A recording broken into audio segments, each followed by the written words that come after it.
The New York Giants now are in a situation where it's go time. We are exactly 1 week away from the Giants taking on the Minnesota Vikings. And what better way to kick off the week where everybody is talking about Daniel Jones and the number that Malik Neighbors is going to wear and the offensive line and how it's going to look. I want to turn my attention now to the game. What is it going to look like with this opponent in front of them, the Minnesota Vikings? What are the chances for the Giants to win this game? How are they going to match up? We'll talk about it all right here. I'm Coach Gene Clemons, live, and I have a giant issue.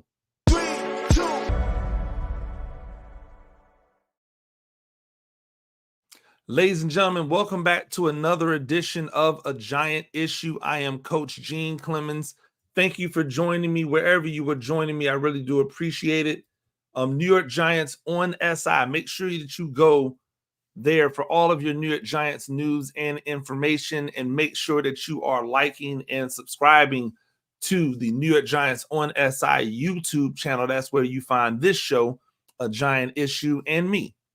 Make sure that you follow me wherever you do all of your following in social media at Gene Clemons. That is on X, that is on Instagram, that is on whatever other sharing that you do. I don't know where my brain just went right there. And then also the Coach Gene Clemons YouTube channel. All types of stuff there, not just Giants information, but all types of stuff. I really do appreciate the over 6,000 people who have subscribed to that channel, and hopefully we'll bring you some more great content as we get into the fall. I wanted to kind of pivot because, my last podcast, I think one of the listeners, one of the commenters said that I said a whole bunch of nothing. And then someone else was talking about the fact that I was, hey, it's going to be a great year. Coach Gene is talking about, Malik Neighbors' number. And I want y'all to like realize things, right? Number one, when you're giving content and fresh and introspective or unbiased content on a daily basis, you have to have things to talk about. That's one, right? Just to take you behind the curtain. But also, I don't talk about anything that I don't really have an interest in. Like it's not for me to talk about anything that I don't have an interest in. So if I don't have an interest in it, if I don't think it's important to the overall fabric of what I do as a journalist, what I do as an analyst, I'm not talking about it. And I'm here to tell you guys, I know Giants fans. Like, I have seen you guys in action. If Malik Neighbors wears number 1, and then 2 years from now, when there's no more Daniel Jones, flips to that number, it is going to be ruckus. Oh, how disrespectful. Oh my gosh, I can't believe he did that to the number. That's the interest in it. That was the reason why I was thinking about it. So just understand that if I'm talking about it, I really do mean it. And I'm honest when I say I don't understand how we ended up in a situation where Adoree Jackson was, cut, and there was no legitimate path to bringing him back until right before you're about to play a real football game. So I say these things and I mean it. And shout out to Darren Gale first to like and comment. I really do appreciate it. JT Savoy, what's up? Happy to have you here. Like you said, it's appreciate the convo on the retired numbers. Yeah, like if he's not dedicated to being number 1 for the life of his career as a Giant, then he should have never taken a number, right? He should have just thugged it out with the number he had until he got the number that he really wanted. And that's the thing. And shout out, Betch, I bleed blue. No, they didn't go back to those numbers. That's my point. It's only an issue It's only an issue if they go back to the number. Now, did Hyatt go to 11? No. But why would you go back to 11 when you're putting on a number as legendary as the 13 is now, right? Like my issue with him choosing the 13 was the fact that he doesn't play anything like Odell Beckham. Like, those games aren't alike. And so every time we see the 13, we get the thoughts of what the original 13 who made that number pop. Like, that was my issue with Hyatt wearing a 13. It's like, yo, y'all games don't match. Why would you put yourself in that shadow when your game isn't similar at all? Right? Like, that was my thought process on it. It wasn't a situation of, do I think they're going to go back to the numbers? But also, and what makes this different is that DJ didn't take a number that was retired, and Jalen Hyatt didn't take a number that was retired. So them moving back to their original numbers would have, or numbers that they were familiar with, would have never sent off a signal, because those numbers didn't mean anything to the overall, right? Even though 13 is like Odell Beckham, if Jalen Hyatt said, hey, I don't want to wear this number anymore, nobody would have been like, oh man, I can't believe you did that to that 13, right? They would have just said, hey, you probably shouldn't have put that 13 on in the first place, but oh well, move on. Let's get into the Giants and the Vikings, and I want to break down this first look, because obviously we're going to talk about this all week, right? I want to break down this first look position by position, position group, by position group. And if you have any questions, definitely leave them in the comments. Even if you watch this after the live stream is over, like if you're watching this back, leave comments. I will respond to the comments, right? Leave a comment and I will respond to the comments. Leave a message, I will respond to the message. But we want to hear from you. I want to hear from you. I want to know what questions you have going into this game that you are wondering, how can we get started on the right foot? If that's what you're wondering, hey, how can we get this thing started on the right foot? I'm here for you, right? I want to be able to help you out. And in my own little love letter, by the way, happy birthday to Zendaya. Love me some Zendaya. But let's get started. Let's get popping on these Minnesota Vikings. First off, contrary to popular belief, I don't think that the Sam Darnold there's going to be a drop off from what Sam Darnold does to what JJ McCarthy was going to do, because I think they're kind of the same dude, right? Like, JJ had more college success, but he also, had kind of more time to mature. Sam Darnold hit the ground running at USC, was in and out, caught lightning in a bottle, probably turns the ball over. He turned the ball over more in college than JJ McCarthy, but JJ McCarthy was very risk averse in college. So when you think about the quarterback position and what they bring, what Sam Darnold are we getting? Because we know that Sam Darnold is a feast or famine quarterback. He's very similar in a way to the Giants backup quarterbacks. Very feast or famine in the way in which he goes about it. But I didn't think JJ McCarthy was going to come in there and light the world on fire. And everybody was making a big deal about his preseason performance. And I was just out there saying, okay, well, yeah, the preseason performance was good, but that was against backups, and not really against, great talent. Like, I think we can just be honest about those things. We don't have to lie. Like, we don't have to speak the untruths if there's an issue, or if the talent just isn't as good in those games, then we can just say it. So when I look at the quarterback position for Minnesota, I feel the same way about it this year as I felt about it any year. that quarterback has one job and one job only. Get the ball in the hands of Justin Jefferson at all costs. And their coach, offensive coordinator, they all do a great job of manufacturing ways to get the ball in the hands of Justin Jefferson, right? So that can't be undersold. That can't be undersold. They are going to find a way to get the ball to Justin Jefferson. And not for nothing, Jordan Addison, another first-round pick at wide receiver for them, is not bad. Oh, and by the way, Jalen Naylor, not a bad wide receiver, right? Because we all know Jordan, we all know Jordan Jefferson, and we all know, Justin Jefferson, excuse me, and we all know Jordan Addison.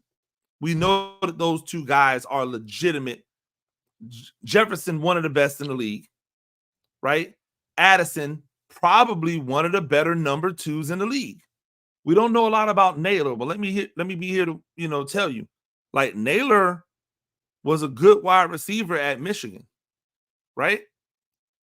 He was a good wide receiver at Michigan, 2-year starter at Michigan, a sub 4.5 40 guy at Michigan. Lots and lots of speed, playmaking ability, acceleration, right?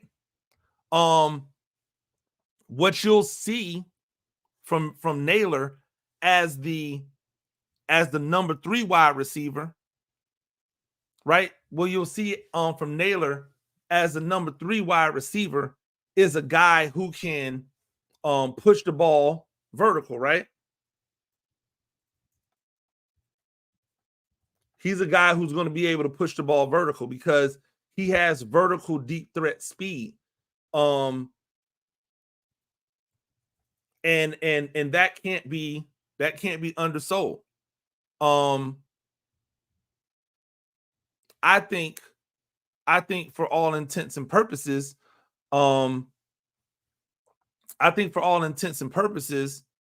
like, Naylor as the number 3 guy is a really solid, like, really good number 3 guy because he brings that vertical element. And so what I think you'll see the Vikings try to do is use him to push the ball vertical, work Jefferson underneath, get Darnold comfortable getting him the ball, right? And I think if he does that, then I think he'll be fine. Somebody asked, is Jordan Addison out? As of right now, or I should say as of August 31st. Hold on, let me put it up here. And shout out to Kyler, isn't Addison suspended for that DUI? As of right this instant, right? The last time I saw an update was on the 31st. Jordan Addison wasn't suspended.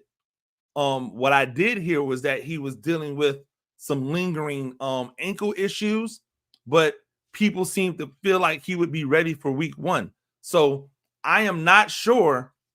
Like, we might get an announcement on Monday that he's suspended for week 1, right? I think they said he's facing a possible 3-game suspension. If that happens, then obviously we'll talk about it. But as of right now, as I look, and I just went and took another look to see what my most updated stuff is for the Vikings. I'm looking at something that was published on August 31st at 11 o'clock a.m. And at that time, yesterday, Addison was still there. Now, I think the reason that they're holding off is because he was charged with 2 misdemeanors, and his arraignment or plea hearing isn't scheduled to October 7th. So it could be something where he's just playing until that decision comes down, and then he'll face his 3-game suspension. So I think you'll watch Addison work intermediate or underneath. You'll watch Justin Jefferson work intermediate and underneath.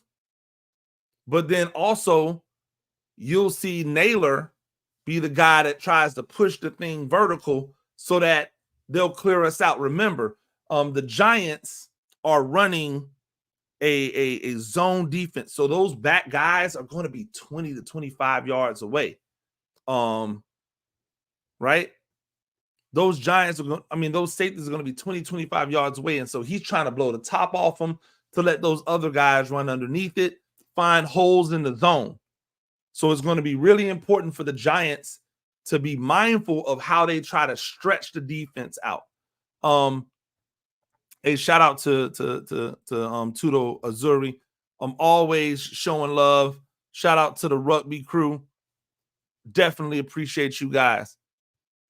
Ronnie Rivers, he should be suspended. I'm not going to say whether someone should or should not be suspended. I will just say that it would be advantageous for the Giants if he was suspended. I don't get into personal lives whenever I can help it, unless the personal spills over onto the field. I try to stay away from people's personal lives because I really want people staying away from my personal lives. But yeah, shout out to Ronnie Rivers, always leaving comments. I really do appreciate it. Shout out, as JT Savoy said, to the rugby crew, always out there showing love. But I think that this receiving core, right, is going to be the first issue. How do we navigate Justin Jefferson? Is it do we shadow, right? And I'm saying we because I'm talking in terms of a coach, right? Do we shadow Justin Jefferson with Deonte Banks, right? Do we shadow Justin Jefferson with Deonte Banks? Does it not matter because we're in zone? And if it doesn't matter because we're in zone, then I have other questions about the viability of wanting to go out and get all of these great defensive backs if it doesn't matter where they line up because we're in zone. So that's an entirely another question. I think that this receiving core will be formidable and will give the Giants a good indicator of what they're going to have to deal with in their own division, because we know that the Cowboys have a formidable receiving core, and we know that the Eagles have a formidable receiving core, and we understand that Washington's going to have an improved passing game, right? Because of who their offensive coordinator is with Cliff Kingsbury. We have a very good belief that that's going to be better. So Naylor, I think, is the key. Keeping him from stretching the field deep is going to help that defensive backfield stay more connected when the Vikings try to come back and run underneath. Aaron Jones, who came over from Green Bay, still has a lot of tread on the tires, right? Still has a lot of tread on the tires.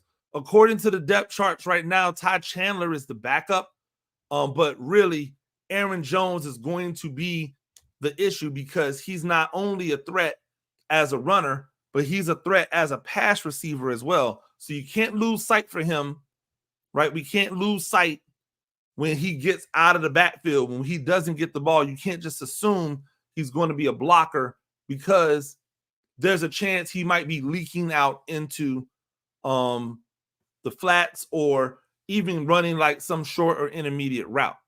So Aaron Jones will continue to be a really good back in the NFL with a new team who he's familiar with because the coach comes from Green Bay. So offensively, those are the weapons. When we get down to the offensive line, here's what I'm very interested in. I want y'all to like understand how this works.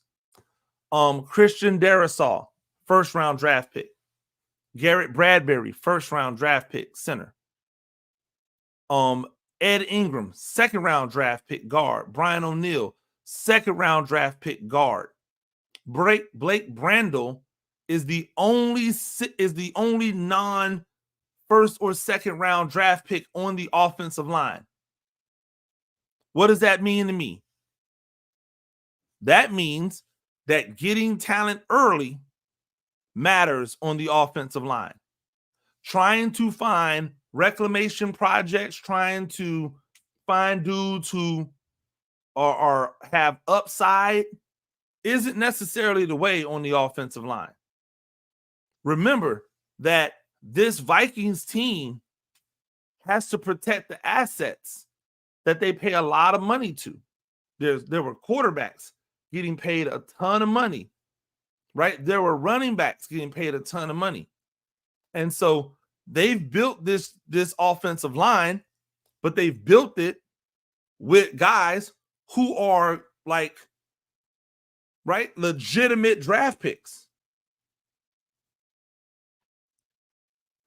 So we'll be interested to see.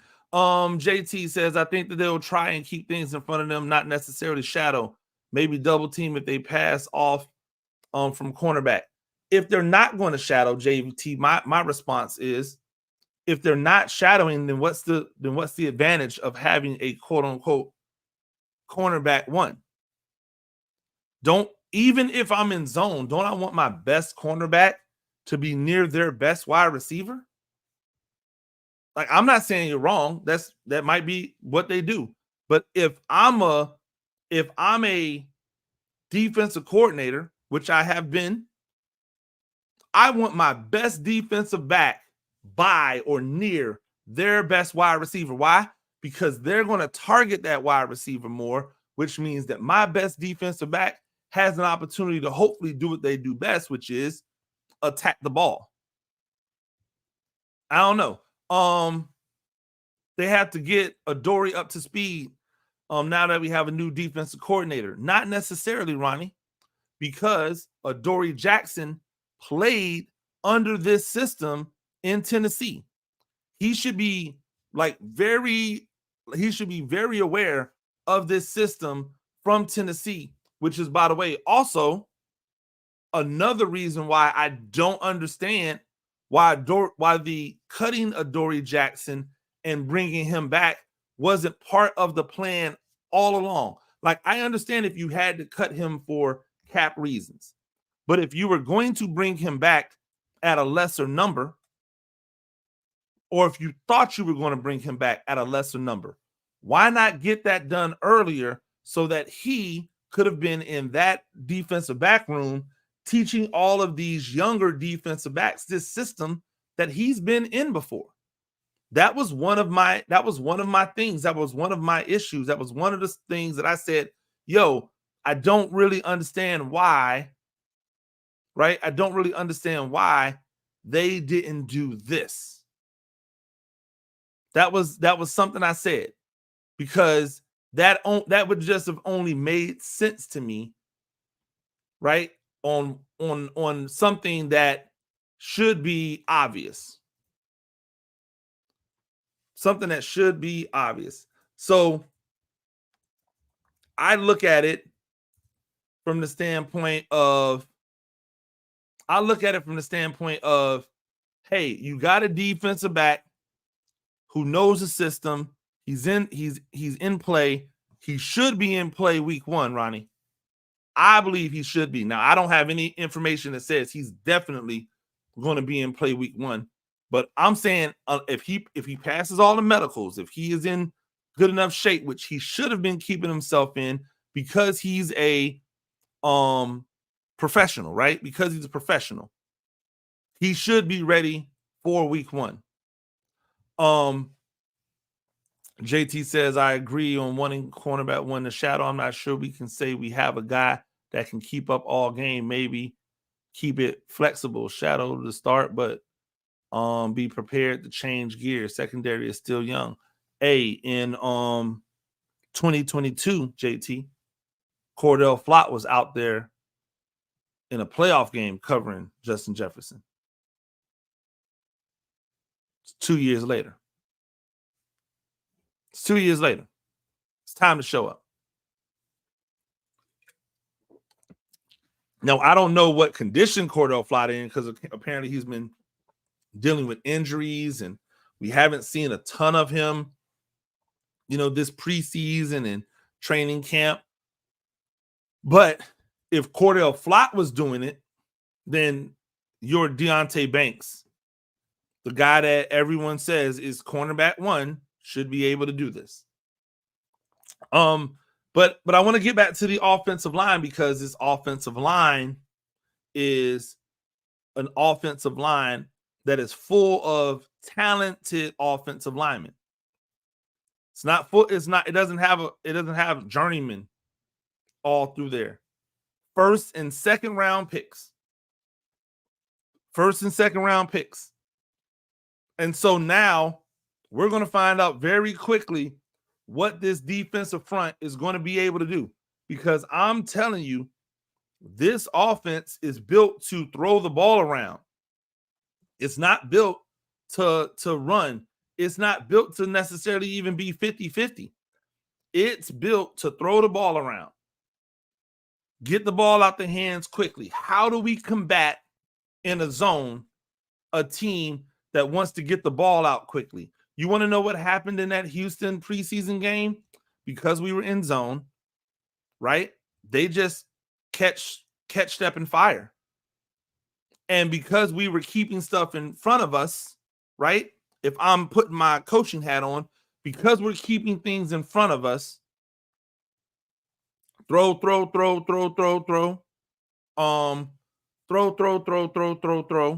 underneath, limit the ability for the pass rush to be able to get to us by getting the ball out of our hands quickly, right? Like, limit that, getting the ball out quickly. So I look at that and go, what are the Giants going to do to combat them just going, hey, Sam Darnold, catch it. They're playing zone. Get it out quick to Jefferson. Get it out quick to Addison. Get it out quick to your tight ends. They won't have their starting tight end because he's still coming back from injury, but they'll have Johnny Munt out there. So that means that the threat isn't as imminent from the tight end position, but you still got to account for him, right? They'll throw the ball to Aaron Jones. They'll get the ball out their hands fast.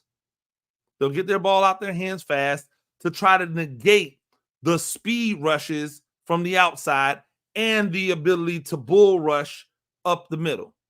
So what's going to be the counter from the Giants?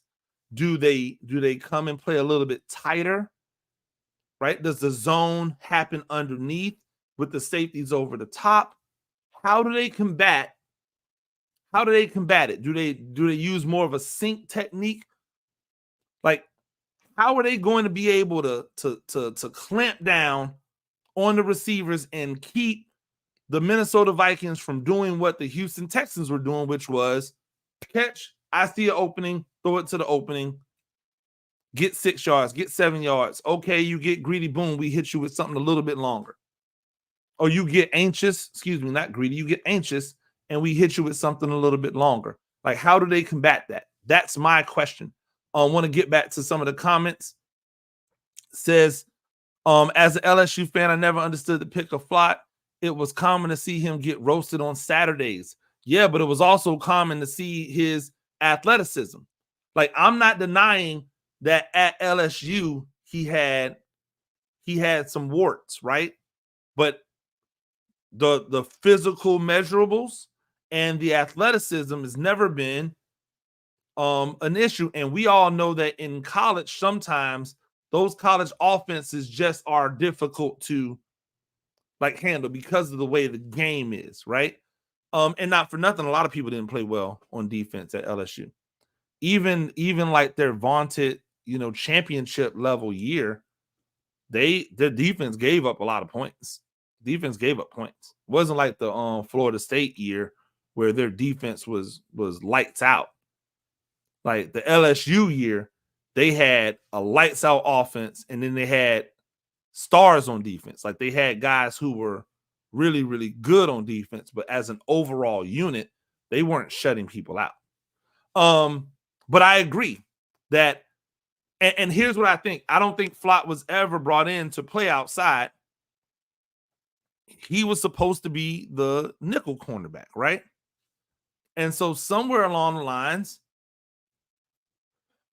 somebody said, hey, let's move him back outside because of those things that I was talking about. And remember, again, Flott played against the Vikings outside in the playoff game and did a good job, right? So I think that they're just trying to change and zig and zag, but I'm with you. No real legitimate direction on what Flott is supposed to do, but I'm going to withhold until I see him play a full game, and then we can reevaluate.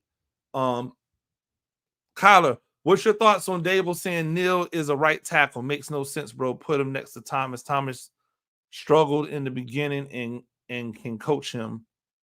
I'd even see if Neal can play left tackle and Drew play right. Obviously, if you followed me, you know that I am in the minority of people who think that Evan Neal isn't that bad. Like, I'm in the minority. Like, he's not as bad as people say he is. Like, even when we're talking about the preseason game,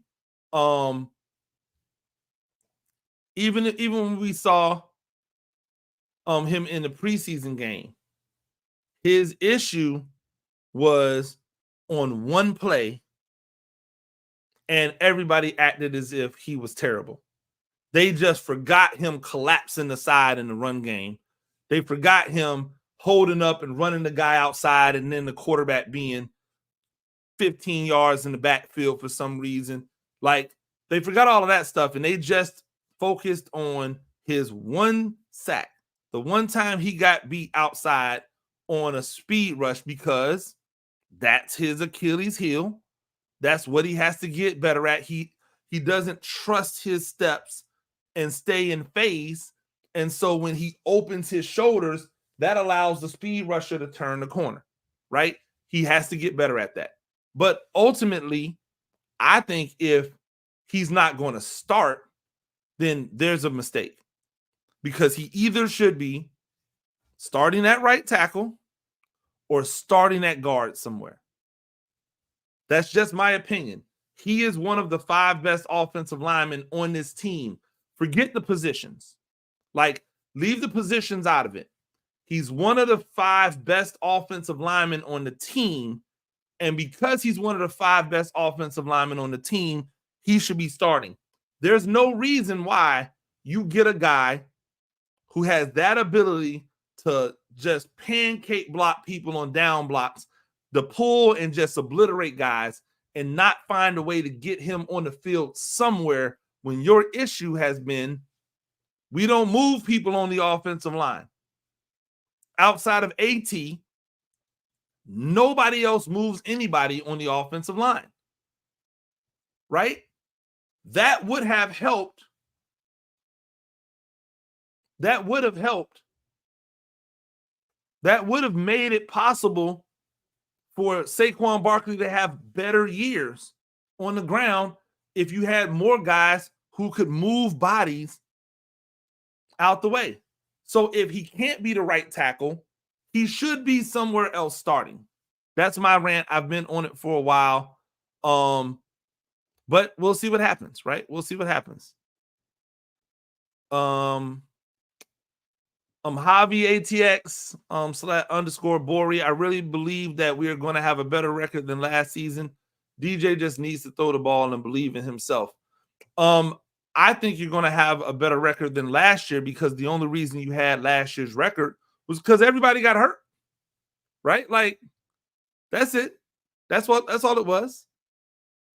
The only reason that the Giants were as bad as they were last year was because everybody got hurt. So many injuries. That happens. And when that happens, guess what? You have a bad year. Chop it up. I think the year will be better is if everybody is, if more people, because no one has everybody stay healthy, but if more people stay healthy, there'll be a better year. Now, I still don't trust the running backs to be better than Saquon Barkley as a collective. Sorry. But They did upgrade the offensive line, but did they upgrade the offensive line as a run blocking unit? I don't really know. We'll see once real football starts. Neal's spot was originally the right side in college. Let's see how he looks in game one. And I still think his issue transitioning is that he's too top heavy and having issues with footwork. So just so we're clear, Neal's original position in college was left guard. That's where he started as a freshman. He started at left guard, then he started at right tackle as a sophomore, then he started as a left tackle as a junior. He played 3 different positions, and I argue that his best position was at guard because at guard he didn't have to worry about the speed rush, right? And then in college he was able to get away with the speed rush because Alabama was just way better than everybody else. How do you see the running game stacking up against the Vikes? Here's the thing. I think the Vikings defense is one that is really, really good and really, really formidable because Brian Flores does a great job of putting them in positions to make plays. If I'm moving over to the defensive side, right? Jonathan Bullard, Harrison Phillips, and Jerry Tillery they are the bigger defensive linemen because in their 3-4 they're running it very similar to the old school, not old school, but the heyday Patriots and Steelers and how they employ their defense. Ivan Pace Jr. In the inside, he's a guy who is so athletic and so instinctual. He can run left to right. They've got bigger, athletic outside linebackers, right? And then the secondary allows them to be able to man up when necessary in order to give them a chance to run blitzes and exotics to keep you under control in the run game. I think it's a very formidable front and one that the Giants are going to have to deal with. Neal issues are with his mental. He has to start reading defenses. I don't know. I don't know if he's mentally weak, but I wouldn't necessarily put it past him. I wouldn't put it past him. And Ronnie, I appreciate it. Remember, the super chat is open if you want to leave a little something on a Sunday for your boy. We really do appreciate it. Have a great holiday and pray this team can pull this team together. I do. Again, I am one of the more positive people. I think that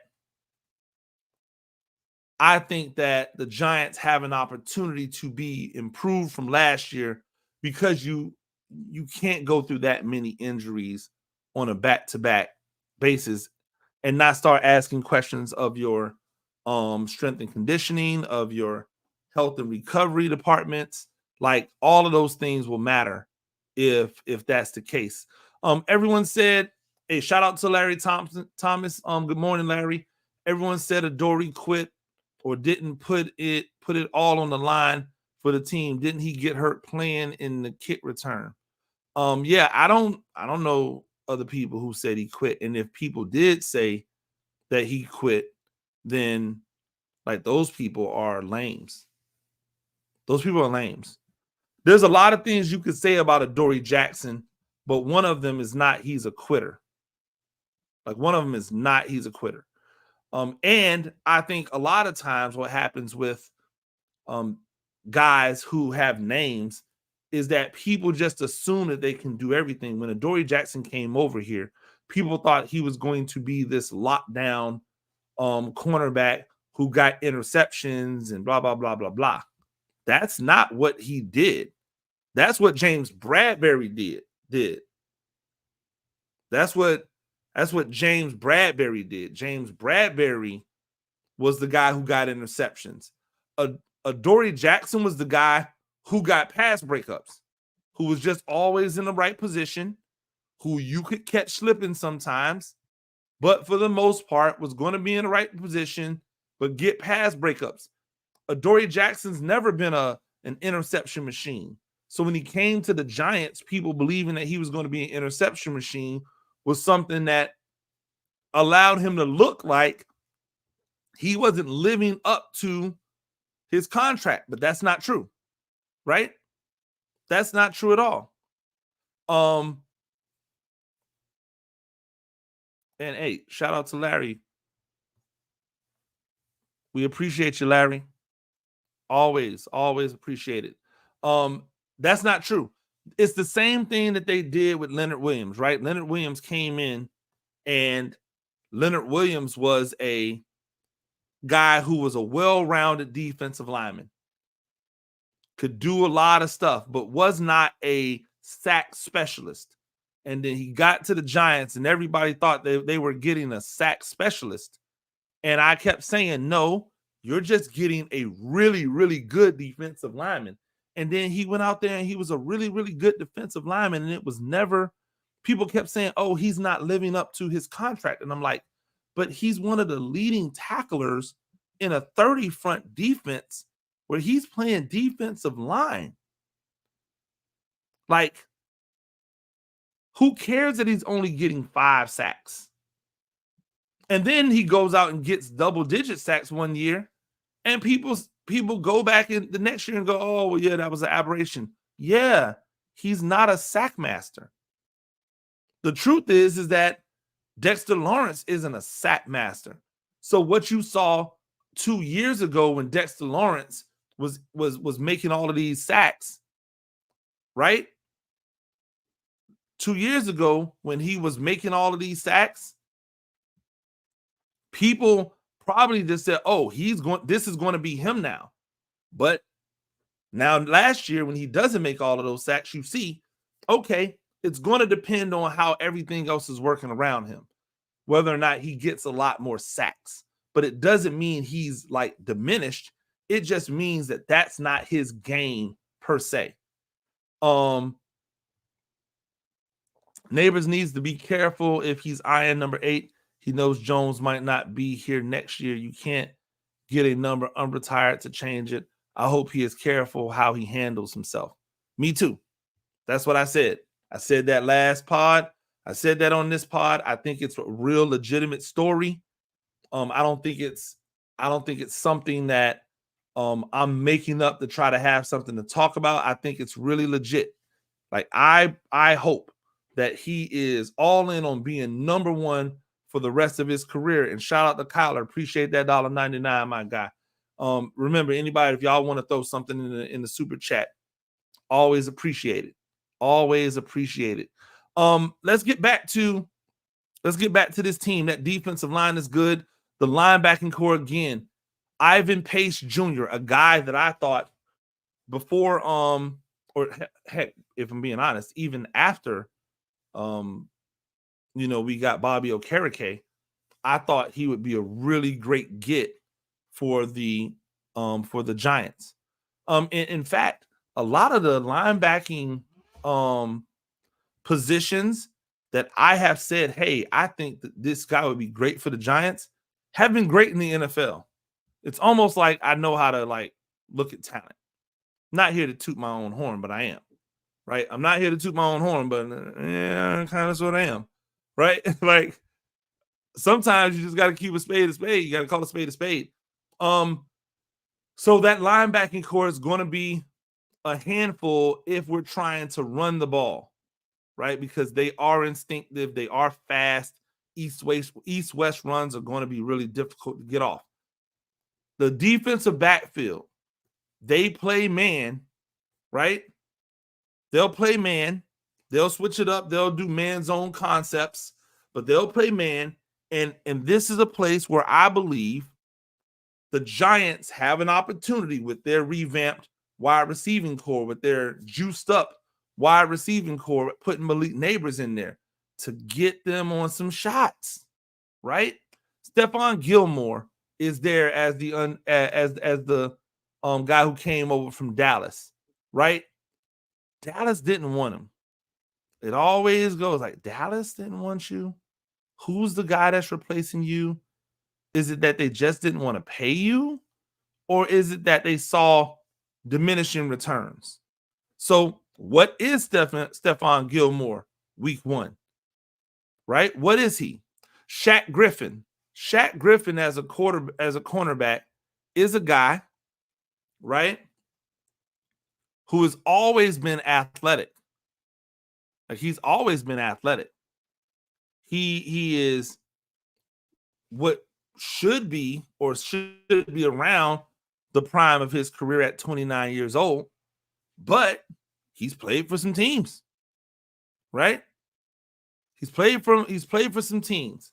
He drafted by Seattle, I believe, then went to Jacksonville for some years, in Houston, then Carolina, then Minnesota. Like, there's a reason why you bounce around when you're playing corner, right? There's a reason why you bounce around when you're playing corner. If you're thinking about Stephon Gilmore, right? Buffalo, then to the Patriots, then to Carolina, then a year in Indiana or a little bit in Indiana, then to Dallas, right? As a trade.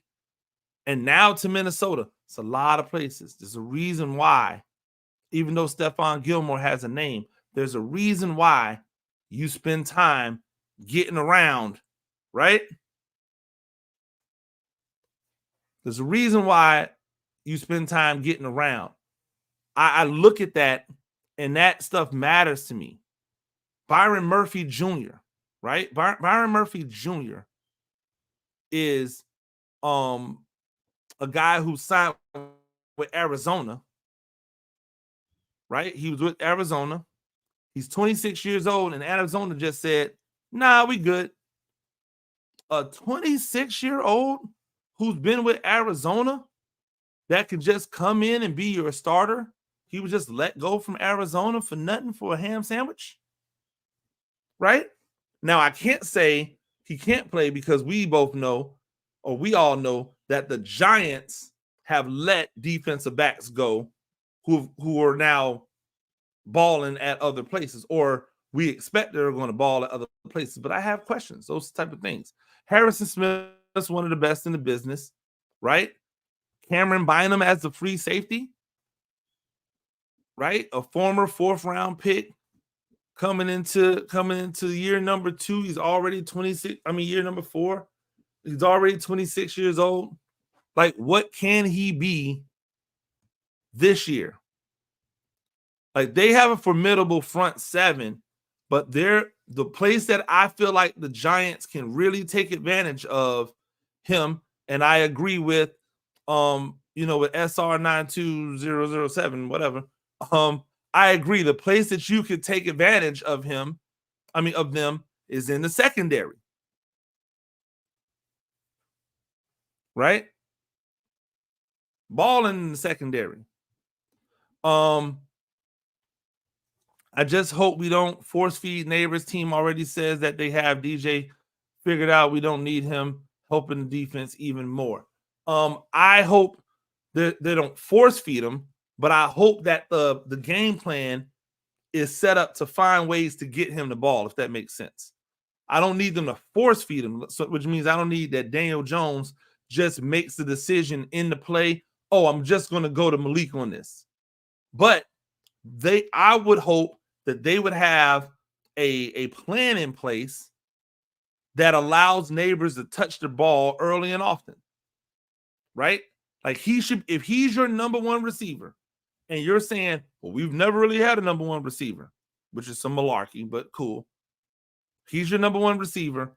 Give him 10 plus targets a game. What he does with those targets is up to him, right? Give him 10 plus targets, like legitimate. We can try to get you the ball. What he does with that is up to him. Matt Pert is balling in Denver in the preseason so far. Let's see how he does next Sunday. Matt Pert was a guy who the former regime, right, thought he had upside. Matt Pert is a guy who Giants fans just dissed year after year after year. So now Matt Pert, who has been able to now have some like time in the NFL, mature, figure out his warts, get better. We'll see how he does in Denver. But this has been the Giants' MO. This has been the Giants' MO. And not just the Giants, but the Giants fans' MO. They'll get somebody out of there super quick. Why is Matt Pert? Blah, blah, blah. Because they're not willing to be patient with the development of the player. They just want the player to be good right now, and that's not always the case. So I'm not rooting for Matt Pert to be bad, but I also am saying, hey, let's chill. It's preseason, right? But I wouldn't be surprised if Matt Pert is better because he has time. Because he has time. Yeah, you want to be creative. Definitely want to be creative with getting Malik Neighbors the ball. How many people are excited to see what these kickoff returns are going to look like now that we're going to get kickoff return plays?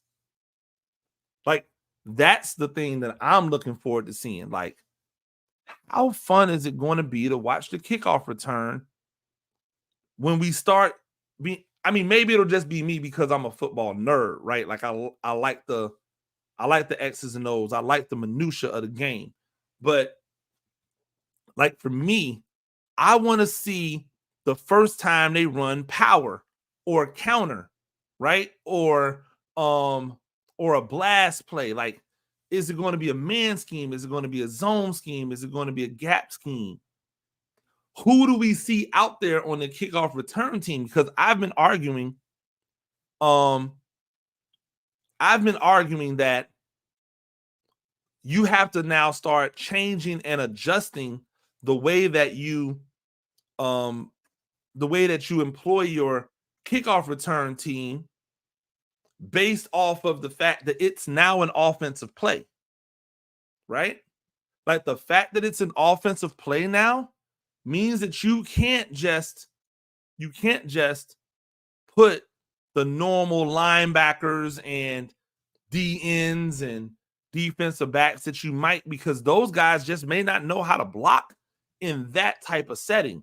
So will the kickoff return team see more tight ends, more running backs, more wide receivers, guys who are used to blocking? Will you see some guards end up on the kickoff return team because they know how to angle block, right? They know how to get out in space. These are the things that I want to see. I'm going to be looking at who they put out there on the kickoff return team to start the season, because I want to analyze what the team is like, right? I want to analyze what the team is like in order to assess what they're trying to do on the kickoff return. Sometimes a person develops under different types of coaching. Yes, I agree, Ronnie Rivers. And because of that, the old offensive line coach is gone, right? And the new offensive line coach is here. So that seems to be a thing. Jackson, Banks, and Phillips are so critical to the team's success. I don't think it's Jackson, Banks, and Phillips alone. I think Flott is equally as important. I think how they employ the nickel position. Phillips is not going to be a full-time nickelback starter. They're going to platoon that position. You're going to see Isaiah Simmons out there playing nickel. You're going to see guys like playing in different positions to take advantage of their athletic or physical ability. So I think it's more than just those three. I think those three are important. Don't get me wrong. I think it's more than just those three. Is Nubin starting week 1? According to the 2 deep, he's not, right? Like, he's the number 2. He's the number 2 right now. So I don't foresee it. And he clearly did not like take the job. Like he didn't get the job and just run away with it. So I don't know if he's starting. I would venture to say no, right? I would venture to say no because as of right now, all of the places that you look for a two deep has him listed behind Dane Belton. It's Belton and Pinnock at those positions. So that'll be interesting. That'll be interesting. We'll see how that equals out. I'm excited to see what the defensive line does on obvious passing downs. Is Elijah Chapman going to be the default rush end? Like, is he going to take Nacho's spot when it's obvious passing downs? And right? And will Kayvon Thibodeau, Azeez Ojulari, Brian Burns, and Dexter Lawrence be on the field at the same time? By the way, without sending Kayvon Thibodeau into coverage, because Lord have mercy. Like I don't really like understand why they continue to do that. But I want to see those combinations together and see what they look like. What is the scheme really about? G-Man Hurt says, I think that the scheme is built on bending but don't break. Very similar to kind of what Patrick Graham was doing before this regime took over, right? It was very bend but don't break. Like keep them in front of you, make them have to drive the entire length. They're probably going to make a mistake, have something go wrong where we get them in second and third and long, and now we can get off the field with either a field goal and or a punt, right? So I think that is what this scheme is going to be built on. Get pressure with the front four. Get pressure with the front four, right? And from there, build it off. The front, by the way, the front is essentially a 30 front, but it's going to look a lot like a 40 front because the defensive end, who is technically going to be Brian Burns, is going to be opposite the outside linebacker, who's technically going to be Kayvon Thibodeau. And so the nose, which is Dexter Lawrence, and the three technique or the strong side end is going to be Nacho, right? So it's going to kind of look like a 40 front, but it's really technically a 30 front, right? Kayvon Thibodeau is a defensive end, Kyler. That's what he plays. Like whenever you put your hand in the dirt as much as Kayvon Thibodeau puts his hand in the dirt, you're a defensive end.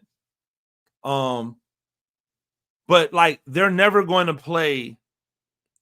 You're never going to put Kayvon Thibodeau inside of Azeez because Azeez is just a naturally thicker dude. Like Azeez is a thicker body.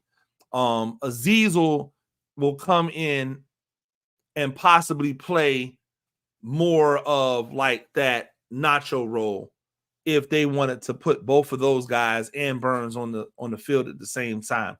I obviously think Simmons can rush, but they just don't want to use him that way. Now, what I do think you'll see out of Isaiah Simmons is I think you'll see when he's playing nickel, he'll be that fifth guy that rushes off the nickel. You see it a lot of times. He's like in the slot and then he'll take off. I think you'll see Isaiah Simmons do that. But he is a guy that they really, I guess, feel more should be in coverage. I thought that the thing to do with him was to just make him a legitimate outside linebacker and turn him into a situational pass rusher. Just let him use his athleticism to just hunt. But I'm in the minority apparently, and the brain trust did not agree with me there. And so I think we'll see him more as like a way to get an extra linebacker on the field at the safety position. I don't know if I'm saying this right. Do you feel Dabes has the pieces to see his offense produce the way it is meant to? We need to average 21 plus points per game, I feel. I think that if he doesn't, he should get fired. Right? Like, I think if you need more than what you have right now offensively, then like the issues can't be that you need more. You have Neighbors, you have Slayton, you have Wandale. That's a great three. That's a great three. For everyone who keeps talking weirdly about Slayton, I don't get that, but that's a great three. Then you add in Hyatt, right, who gives you that explosiveness. That's a quality four. You have two tight ends who you've invested in.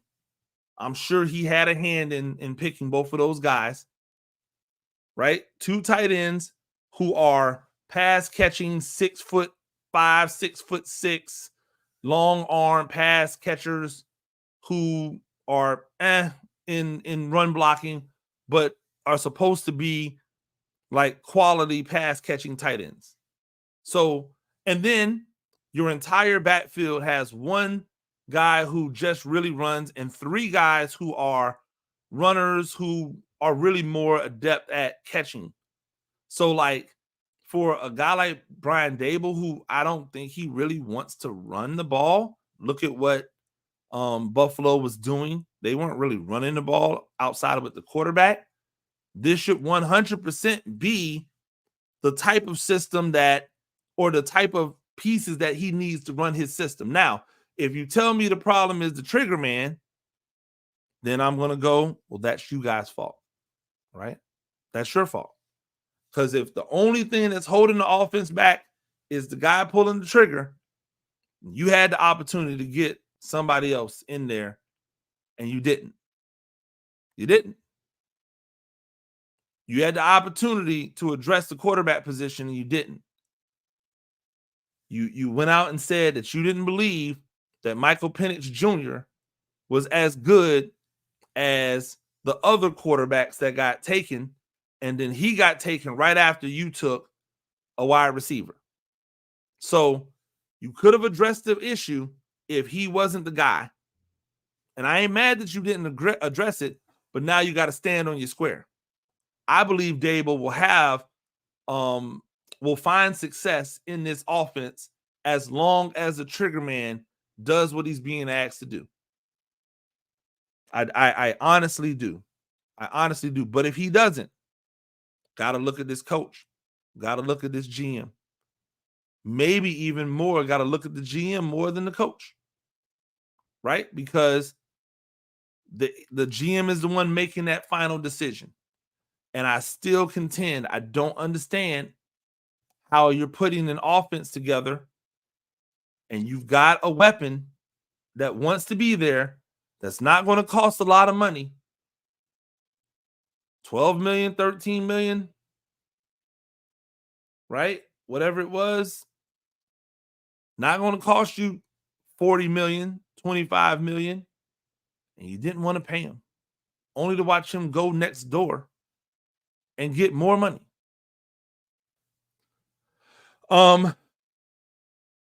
Hey, if you have questions, and leave them in the chat. If you're watching after this live is over, you have questions, leave them in the chat. I'll start jumping in the chat and I will answer any questions that you have. To everybody that's joined in, I appreciate it.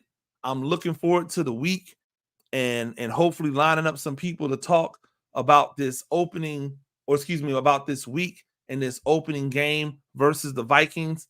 I'm excited to see real football. I know that you guys are excited to see real football. Let's be positive. Let's take a positive approach because we don't know what this team is going to do. Remember, In 2022, it was a lot of doom and gloom. And then 8 weeks later, the Giants were 7-1. Right? In 2022, there were a lot of doom and gloom, a lot of people that did not feel good about this team. And then 8 weeks later, the Giants were 7-1. That can happen again. Right? That can happen again. All it takes is for the people to do what they're being asked to do. So shout out to Ronnie Rivers and JT Savoy, Kyler, G-Man Hurt, Betcha Bleed Blue, all of my Larry Thomas, new member, welcome. All of my rugby guys, Javi. I'm probably missing somebody. Darren Gale, first to like and comment. I appreciate it. It's always a pleasure. It's always a blessing to be able to come and talk Giants. Really do appreciate it. Absolutely. By the way, we still trying to get to 2,000 subscribers before the first game. We're far away, right? Like I ain't gonna act like we're right there. We're far away. I think if I'm doing the math on it right now, I shouldn't say we're far away because it could happen like tomorrow, right? But we're probably at a close to 1,600 subscribers. So we need 400 more subscribers in order to get to 2,000 before the game. I'll tell you this. We've been getting great numbers on our podcast. I know my podcast has been getting great numbers. Paul Dottino has been doing a bang-up job with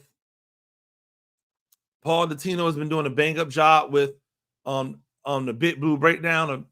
And so, like, I think that we're trending in the right direction, but we need all of you to go out there and tell your people that are watching. And because I know the analytics tell me the majority of the people who are watching our podcast have not subscribed yet.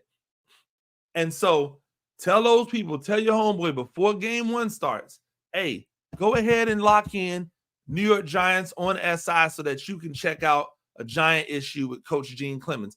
I wanted to say something real quick, and I wanted to come back to this, Kyler. It's concerning that Ryan Poles had the same amount of time and look at Chicago. I don't know about Joe. Here's what I'll give you. Here's the thing I'll give you that's different from Joe Shane and Ryan Poles. Number one, Ryan Poles hasn't done anything with Chicago. Joe Shane led a turnaround that got the Giants to the playoffs. Can't undersell that, right? Number two, Ryan Poles had the number 1 overall pick 2 years. He had the number 1 overall pick 2 years. He traded the number 1 overall pick 1 year to the Panthers, which got them more picks, right? Got them more picks. He traded the number 1 overall pick, which got them more picks. And then that team was horrible, which netted them the number 1 overall pick the next year with more picks. So he didn't inherit the issues in the salary cap that Joe Shane inherited. So I want to be fair to Joe Shane in those regards, because he didn't inherit a great situation and he wasn't working with the number 1 overall pick. However, he did have 2 top 10 picks, which I thought he should 100% have traded away one of those top 10 picks for more premium picks. I digress. But yeah, let's get us to 2,000 subscribers. We really do appreciate it. Yo, shout out to all the people who stayed with me through the live. Shout out to the people who are going to go back and watch as this thing goes up and up and up. I really do appreciate it. And until next time, I am Coach Gene Clemons. You know what? I can't even do that just yet, right? Because I got to get JT Savoy's comment off of there. Till next time, I'm Coach Gene Clemons, and I have a Giant issue.